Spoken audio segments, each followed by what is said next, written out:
Hello folks, welcome to probably not a new regular thing, but at least one short series. The first series where I am being joined by my sister's new rat, Finn. He's not gonna be here for long, but I happen to have him. He's inside my shirt, and I figured I'd just play this game while he's here, because why the heck not? So say hello to Finn, everybody. He's sleeping. Anyway, this was requested by a couple of people who wanted to see me fail miserably because I suck at this game so much. As for why, and why I still keep trying it, and why I hate this game, I will probably go into that later in a new project that I'm very, very slowly working on. But for now, let's just get into this. FTL is a sort of roguelike, timed turn-based tactical spaceship simulator that probably makes no sense, and it's because there are probably better ways of calling this game things. But that's pretty much the way I think about it. You are in charge of your ship. In this case, you can have either the Kestrel or the Taurus, which you can, of course, rename up here. The Taurus is interesting. It starts out with drones and an ion blast, which actually does no damage, but it will shut down systems. And it also starts with two different species crew members from the Taurus, or the Kestrel, which starts with 3 humans. Each ship has 3 unique achievements, which if you unlock them, it actually changes the layout of the rooms within the ship. I have only ever gotten 1 on this one, and that's just for installing all of the subsystems, which is expensive and really not worth it because you'll probably want to upgrade other more important things. Getting it down to 1 HP and surviving and going back to repair it is pretty much impossible to do on purpose, so I don't recommend going through games and not repairing, expecting yourself to come out with 1 HP, because there's always that one laser, or that one stupid drone, or the breaching stupid droid that will get into your ship and kill it. It's really annoying. And then 6 unique aliens on the Kestrel simultaneously. I have not yet gotten this. I think it takes a bit of roundabout work, since you have to get 1 of each of the races you find normally, plus 1 that's sort of a semi-hidden and requires you to be at the right place at the right time with the right stuff. So it's pretty tough. And that is how you unlock Layout Type B, which I have never gotten. You can also see what the ship looks like without the rooms, but there's no reason you'll ever really need to see that because you'll always have the rooms on while you're playing, most likely. And from the screen you can also change the difficulty. I never play on normal because I can't even play on easy, so why would I bother playing on normal? There's your augmentations, which the Kestrel has none. The Taurus has a augmentation that essentially makes the med bay affect the entire ship, which is quite nice. These are your weapons and your drones. As you can see, the ion blaster, which disables the various systems you hit without actually damaging things, and the drone, which this sort of hovers around and shoots over time, so it's handy, but it really isn't much in and of itself that I found. I had some luck with it, but it kind of takes a bit of finagling. And then your crew, who you can then name and swap the gender of. You can't do that for the robot people, of course, because they don't have genders. That's what these people are, the NG, who repair things faster, but they don't kill very well. Nice to have working in your engines or your weapons, things you want working as often as possible, but otherwise not really good to have more than, say, 2 of. I personally like the Kestrel because I like the missiles and the lasers, but I think for now I will go with the Taurus, and we'll see what I can make this do. So we got it set to easy. Let's not name our crew. Normally I would, it's kind of fun, but it's kind of a waste of time right now. So we have Cubbin, we have Martin, we have Mallet, Chris Mallet. I think the way I'm going to do this is I'm going to make Mallet the captain, because really I think the NG are better suited to have in the shields and the weapons where I put people. So let's start the game so I can show you that. The data you carry, wow, screwed that up right off the bat, huh? The data you carry is vital to the remaining Federation fleet. You'll need supplies for your journey, so make sure to explore each sector before moving on to the next. but get to the exit before the pursuing rebel fleet can catch up. Solar flares cause hull damage in addition to starting fires, yada yada yada, continue. So, we are in the game. It starts out paused, which is great, helps you set things up. This is your energy reserve, which you can upgrade, I'll show that later. These are your systems and the amount of energy you have put into them. Green is energized, or powered, black is potential to be powered, but not powered yet. These are subsystems which don't actually take power, but you also cannot toggle them on or off. They're just always there. They are your doors, your sensors, and your pilot. The pilot essentially charges your FTL, which I'll get to in a bit, and affects how much you can evade missiles and lasers and whatnot. Your sensors allow you to see into other ships. If you upgrade it enough, you can actually see where the crew is on the enemy ships and what they're doing. Doors, the fact that it has power is so that you can do things like this, open and close, space people, all that sort of thing. And as you upgrade it to become blast doors, which resist fires and keep out enemies for longer periods. If you don't upgrade it at all, enemies can just walk right through your doors like they're nothing.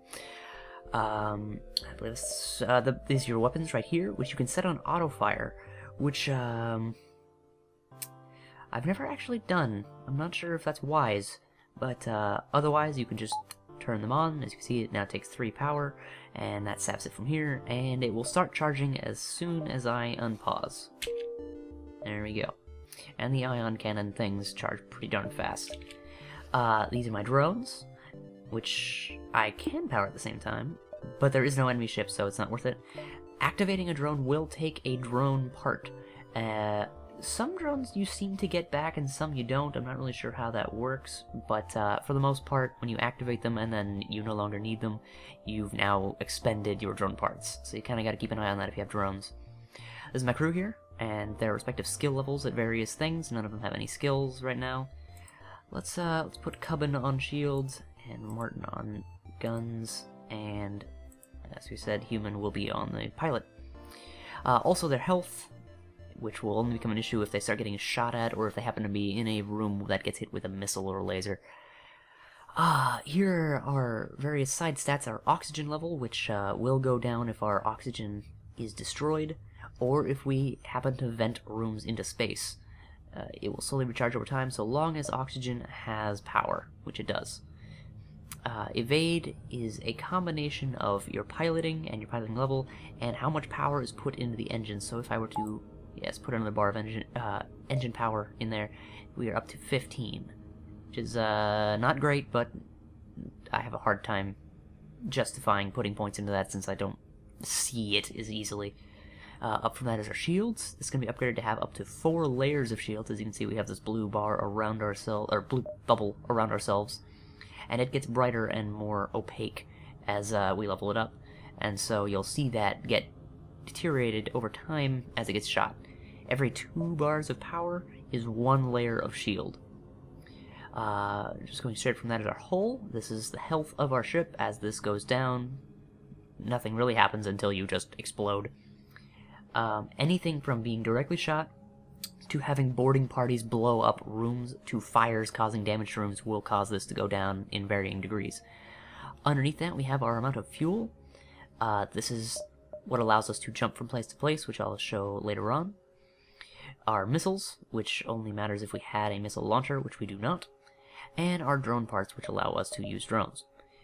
This is our scrap, which is used as both currency when buying things in shops and for upgrading things in our ship, which I can go to now. Hit the ship button. We have potential upgrades to pretty much every system we could ever want, plus power itself, and that costs varying amounts of scrap, which does go up per purchase, with the exception of power, which only goes up each time you finish a tier. So it's 25, then 30, then 35. This also allows us to go to crew, where we can check on people's stats in more detail, and also dismiss people if we don't want them. We could lose outright if I just came in here and dismissed everyone. It'd be hilarious, but let's not. And our equipment, which shows us weapons, drones, cargo, and augmentations. As you can see, we have the things from before. Alright, and I believe...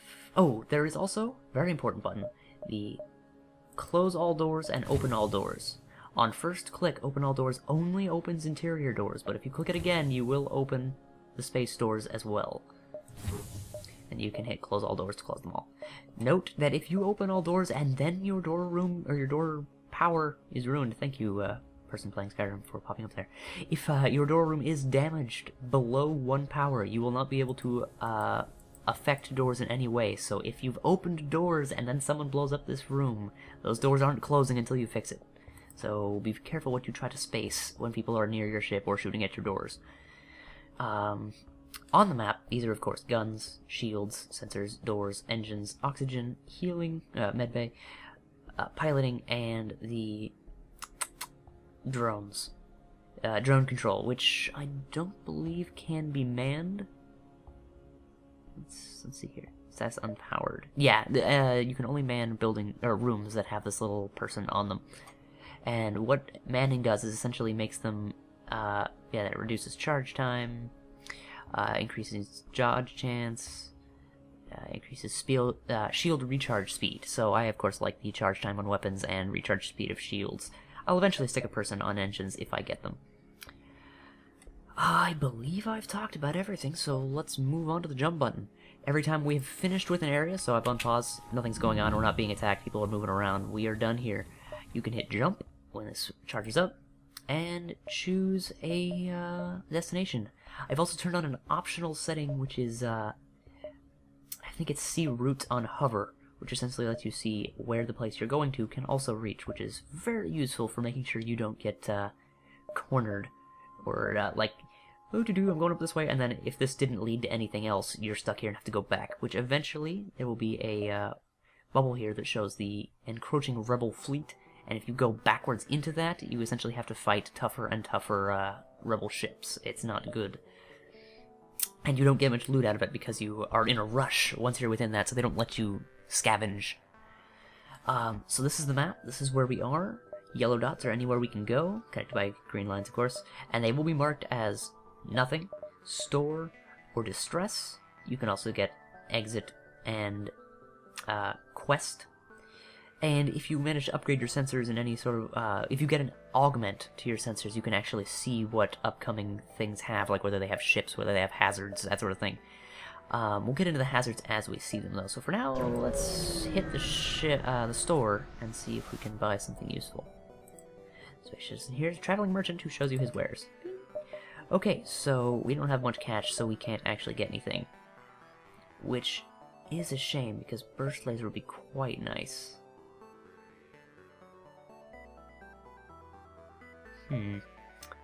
Okay, so the hull laser is actually meant to breach, which is to blow a hole in the ship, which creates a vacuum, and does more damage than usual, and will actually cause more repair time. So if something gets blown up, you have to repair it, but if there's a breach in the same room, the breach will be repaired first. So if you breach a station room, or system, I guess, you will actually increase the time it will take to repair that. Let's move on and see if we can get some scrap in this next area. Especially, well-armed pirate ship approaches you. Hand over one of your crew members and the rest can go free. Well, obviously we only have 3 people, we really can't afford to lose one, so we'll never surrender to slavers, I suppose. Let's activate our... Oh, that's right. Let me take a piece of power off my engines and fire up the drone. After that, we just hit the ion blast anywhere because it's going to bounce against the enemy shields. So I suppose we should look at this. Class, Federation Scout, Relationship Hostile, these are more or less unimportant, they just kind of tell you what you're facing. And if they're not hostile, this doesn't matter at all, because what else are they going to be? Hostile or not hostile? This is their whole health, which you do have to whittle away little by little. That's where the damage of your weapons comes into play. The ion doesn't do any, so not especially useful in that regard. And then you can see all of their systems and subsystems, as well as down here. This is their shield, this is how many bars it has in case you can't tell from the color. And if I had higher sensors, you would actually see more detail of the rooms and eventually the people inside. As it is, I can simply see the layout and I can see the doors opening and closing as people move around inside. I use my keyboard to target my weapons, just feels a little faster, so I can press 1 to select this, 5 to select this, though I don't use the keyboard for the drones, that just seems... it's beyond 4, so it's not quite as accessible as the rest. Let me just go. So, it will wait for my ion to charge and then fire it. Meanwhile, my drone will just be sitting there shooting randomly. Missing, apparently. Oh, and we hit their oxygen, doing 1 damage and instantly blowing their entire system down. Alright, so because I've done damage and this is a wuss, he's going to try and run. Our 2 options there are to blow up their pilot, blow up the bridge, or blow up their engines. Either one will stop their FTL drive from charging and stop them from flying at all. So that is a good priority to go on. Meanwhile, my drone has managed to hit their weapons, taking offline one of their lasers, which they just managed to hit us with, so it's good to have that down. And their shields are offline long enough for our drone to get a shot off. Oh, okay. Normally, when people want to surrender, they will offer you scrap, missiles, drone parts, fuel, whatever, in exchange for letting them go. Typically, what you get is better than what they're offering, but it will change the ratios. So if you let them go, you might get more fuel, but if you kill them, you might get more scrap. In this case, if we let them go, we get a slave, which is a new crew member, which is always quite nice, because crew members are quite expensive in the shops, usually. So I'm going to accept that, and we have Caldwell. Funny, I actually just finished playing Dishonored recently. Anyway, he will go on the engines. So, alright, we are fully manned. We've gotten a bit of experience, didn't take too much damage, that seems worth it. It's important to balance movement towards the exit with exploring as much as possible, because you want to hit as many points as you can to get all the experience, all the scrap, all that sort of stuff you can, but you also don't want to run out of fuel, and you don't want to get caught out when the rebels start coming and cause you problems. Okay, well, civilian ship is being chased by pirates, so let's hop in there and intervene. Turn on our drone and fire.